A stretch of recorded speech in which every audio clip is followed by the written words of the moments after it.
दोस्तों, जीवन में उम्मीद बनाए रखें क्योंकि बिना उम्मीद के जीवन सुनसान सा लगता है।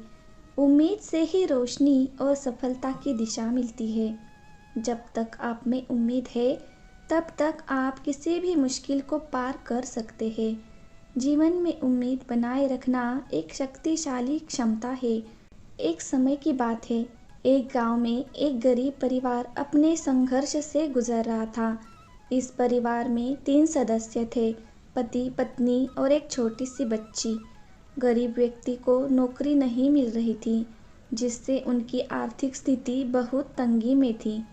बच्ची कभी-कभी अपने माता-पिता से पूछती थी, हमारे घर में सब कुछ कब ठीक होगा? वो दूसरों के घरों को देखती जहाँ सब ठीक रहता था और वो अपने घर में हर दिन नई परेशानी का सामना करती थी। उन्हें रोज ये सोचना पड़ता था कि आने वाला कल कैसे बीतेगा और खाना कहाँ से आएगा।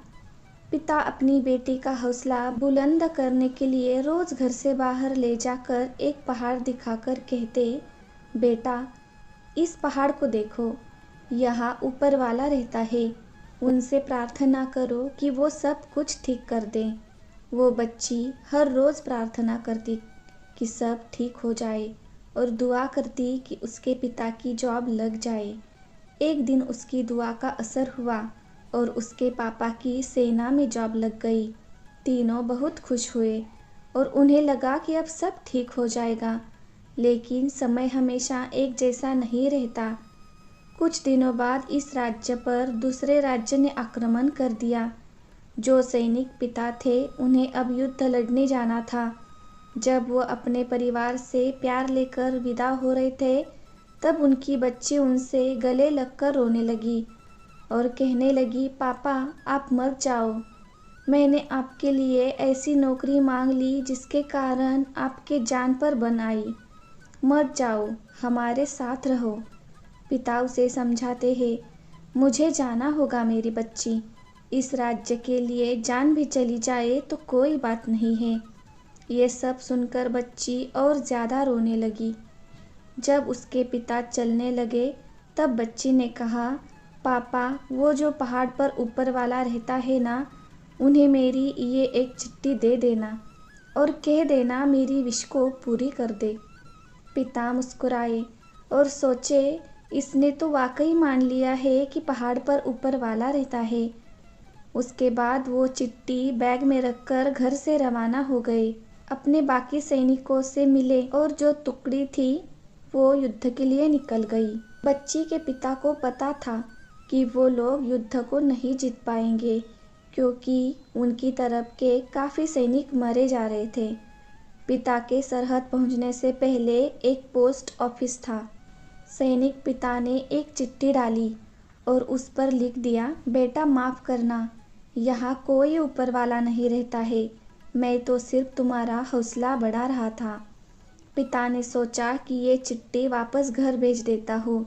बच्ची को मिल जाएगी और वो समझ जाएगी पापा झूठ बोलते थे। पहाड़ के पास कोई ऊपर वाला नहीं रहता है। फिर क्या पता मैं इस युद्ध से वापस लौट ही ना पाऊँ। इस चिट्ठी के साथ बच्ची की लिखी चिट्ठी को भी बिना पढ़े उसी पोस्ट ऑफिस में डाल दी। बहुत भीषण युद्ध हुआ, लगातार 2-3 महीने तक चला। इसके पिता के साथ गए एक-एक सैनिक बारी बारी से मर रहे थे और गांव में खबर फैल गई थी, इस राज्य की टुकड़ी खत्म हो गई है। वही टुकड़ी जिसमें इस लड़की के पिता गए थे। घर में दुख का माहौल छा गया। बच्ची ने ऊपर वाले को कोसते हुए कहा, हे भगवान, तुमने ये क्या कर दिया? तुमने तो मेरे पिता को ही मुझसे छीन लिया। 3-4 महीने बीत चुके थे। एक दिन अचानक दरवाजे पर एक व्यक्ति आकर खड़ा होता है।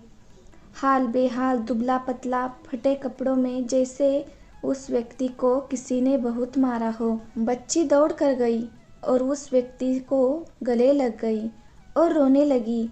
वो पहचान चुकी थी कि वह व्यक्ति और कोई नहीं बल्कि उसके पिता ही है। अपनी बच्ची से मिलने की खुशी में उसके पिता भी रो रहे थे। उसके बाद दोनों एक दूसरे से बात करने लगे। तब पिता अपनी बच्ची को बताने लगे कि सामने वाली जो सेना थी वो उन्हें बंदी बनाकर ले गई थी। खूब मारा पीटा था। कैसे भी बचते बचाते घर वापस आया हूँ। पिता और पुत्री का मिलन हो ही रहा था, तब तक दरवाजे पर एक डाकिया वाला आया। उसके हाथ में एक चिट्ठी थी। डाकिया बोला, माफ़ करिएगा, युद्ध के कारण रास्ते बंद थे, इसलिए चिट्ठी लेट पहुंची है। डाकिया वाले के हाथ में वही चिट्ठी जो पुत्री ने पिता को जाते समय ऊपर वाले को देने के लिए कहा था, और पिता ने युद्ध पर जाते समय डाकिया को ये लिखकर दे दिया था कि माफ़ करना ऊपर वाला नहीं होता है, मैं तुम्हारा हौसला बढ़ाने के लिए झूठ बोलता था। पिता के हाथ में जब चिट्ठी आई तो वो बहुत भावुक हो गए और सोचा, पढ़ता हूँ कि आखिर मेरी बेटी ने इसमें क्या लिखा है।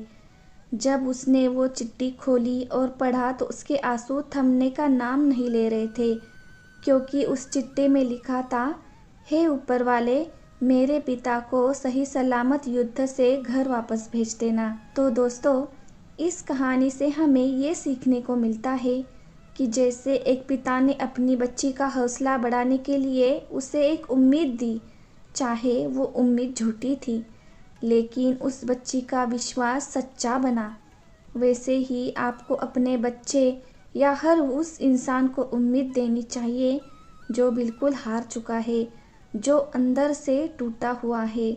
आपको ऐसे लोगों को उम्मीद देनी चाहिए, और अगर आप खुद टूट चुके हैं तो उस बच्ची की तरह उम्मीद ना छोड़ें, क्योंकि उस पहाड़ पर ऊपर वाला हो ना हो, लेकिन हमारे ऊपर ऊपर वाला ज़रूर है।